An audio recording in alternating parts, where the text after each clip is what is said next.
Assalamualaikum warahmatullahi wabarakatuh. Perkenalkan, saya Aprilia Stianingrum, NIM 230101900123 dari kelas PAI 4H. Video ini saya buat untuk memenuhi tugas mata kuliah Media Pembelajaran dengan dosen pengampu Bapak Guntur Cahyono MPD. Saya mahasiswi Program Studi Pendidikan Agama Islam Fakultas Tarbiyah dan Ilmu Keguruan Institut Agama Islam Negeri Salatiga. Di sini saya akan membahas materi mengenai pendidikan akhlak dalam keluarga. Dalam materi ini, saya akan menyampaikan beberapa pokok pembahasan, di antaranya sebagai berikut.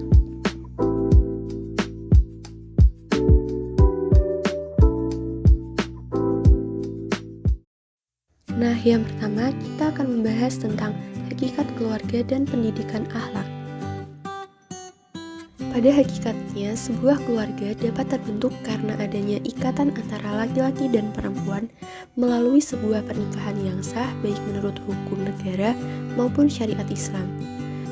Keluarga merupakan tempat di mana anak menghabiskan sebagian besar waktunya sehari-hari dan juga sebagai wadah pendidikan awal yang membentuk watak dan akhlak bagi anak.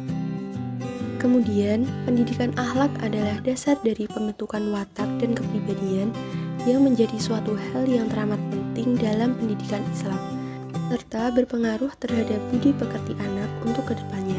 Terlebih di dalam keluarga, orang tualah yang akan menjadi panutan bagi putra-putrinya. Selanjutnya, yang kedua mengenai urgensi pendidikan akhlak di lingkungan keluarga. Pendidikan akhlak dalam keluarga sangatlah penting agar tercapainya kehidupan yang sakinah, mawaddah, dan warahmah. Dalam Islam sendiri, ditekankan bahwa seorang anak lahir dalam keadaan fitrah, sedangkan keluarga dan lingkungan anaklah yang mempengaruhi dan membentuk kepribadian, perilaku, serta kecenderungannya sesuai dengan bakat yang ada di dalam dirinya. Untuk membentuk akhlak yang mulia, hendaknya penanaman akhlak terhadap anak digalakan sejak dini, karena pembentukannya cenderung akan lebih mudah dibandingkan anak tersebut menginjak dewasa. Imam Al-Ghazali juga berpendapat tentang keharusan keluarga memberikan pendidikan akhlak, yang sejalan dengan keterangan yang bersumber dari Rasulullah SAW dalam sabdanya yang artinya, ajarkanlah kebaikan, etika, dan moral kepada anak-anak kamu dan keluargamu, istri atau suami, dan didiklah mereka pendidikan olah pikir. Hadis riwayat Abdur Razak dan Sa'id Ibnu Mansur. Adapun target dari pendidikan akhlak yaitu anak terbiasa dengan tatanan nilai dalam perilakunya, sehingga selalu dapat mengendalikan diri, berpikir sebelum bertindak, yang pada akhirnya anak dapat membedakan antara yang baik dan yang buruk, atau hak dan batil. Selanjutnya yaitu peran keluarga dalam pendidikan akhlak. Keluarga memegang peranan penting dalam pendidikan akhlak untuk anak-anak, sebagai institusi yang pertama sekali berinteraksi dengannya.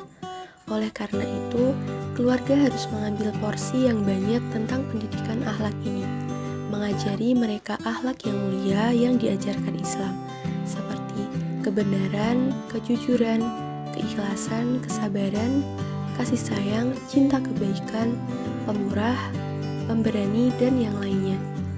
Orang tua juga harus mengajarkan nilai dan faedah berpegang teguh pada akhlak dalam hidup, serta membiasakannya sejak kecil. Kemudian, pembahasan yang terakhir mengenai metode penanaman pendidikan akhlak. Dalam metode penanaman akhlak kepada anak dalam keluarga dapat menggunakan cara-cara sebagai berikut. Yang pertama, metode keteladanan. Pendidikan dengan keteladanan berarti pendidikan dengan memberi contoh, baik berupa tingkah laku, sifat, cara berpikir, dan sebagainya. Keteladanan merupakan metode yang paling baik dalam rangka bimbingan orang tua kepada anaknya, karena setiap anak yang akan menjalani proses kehidupannya, mereka memerlukan keteladanan yang baik dan soleh yang dapat diperoleh dari orang tuanya. Yang kedua, metode pembiasaan. Pembiasaan merupakan salah satu metode dalam mendidik dan membimbing anak, yaitu dengan cara membiasakan anak untuk melakukan perbuatan yang diajarkan dalam agama. Karena dengan membiasakan anak-anak untuk berbuat baik dalam kehidupan sehari-hari, maka akan berakibat baik pula pada perilaku anak kelak. Dan yang terakhir, metode hukuman.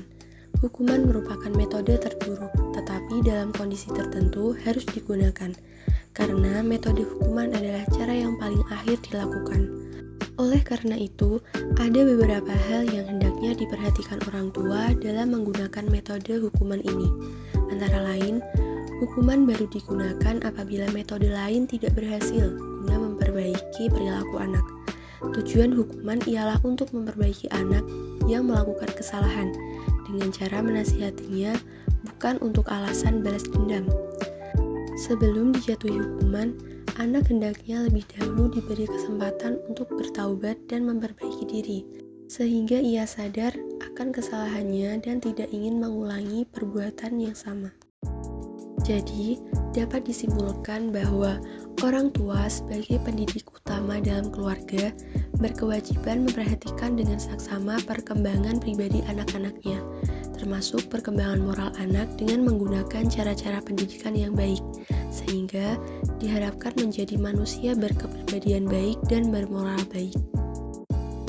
Ada satu hadis dari Rasulullah yang menerangkan tentang pentingnya akhlak dalam keluarga. Rasulullah bersabda bahwa sesungguhnya orang mukmin yang paling sempurna keimanannya adalah yang paling baik akhlaknya dan paling lembut kepada keluarganya. Hadis riwayat Tirmidzi.